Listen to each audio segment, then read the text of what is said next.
Let's keep this conversation going and bring in Potomac Wealth Advisors President Mark Avallone. Ira Bile talked a little bit about the dynamic that's shaping up over there, but he did mention that maybe it's a bit of a wait-and-see mode for the PPI data out today and then the CPI data out in the U.S. tomorrow. The inflation story, Mark, is it still very front and center for you and investment advisors out there? Well, good morning. And we've never felt that inflation had been tamed. And we talk about it, and we were saying level for longer. The Fed was kind of stuck. They had gotten ahead verbally a few months ago, and the market in anticipation ran up. But you've got so many pressures under the surface. This wage pressure that we see, unionization, this is not in a vacuum. And it wasn't just with the UAW. Hollywood went on strike, UPS went on strike, healthcare workers went on strike.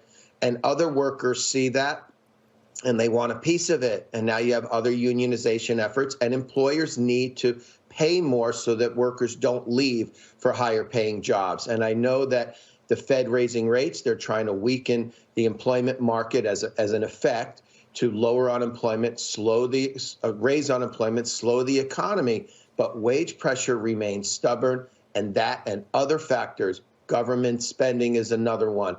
This is what's putting a floor under the inflation fight. All right, the inflation fight's interesting as well, because when we talk about the role of technology in this market, I remember back in the day the argument made by Cathie Wood over at ARK Invest, right, was that technological innovation was ultimately going to be deflationary for the overall economy, that productivity increases, that sort of thing happen. Does that mean that over the long term, investors need exposure to technology because it is a hedge against inflation in terms of growth and higher prices, but also because it helps battle inflation as well? Do people need to buy tech on the dip? Well, it's one of the only tools right now that will slow inflation. All the other pressure is pushing up. You see that in the insurance benefits market. You see that in insurance. There's just a real press for prices to go up. And the tool companies have to fight that is efficiency.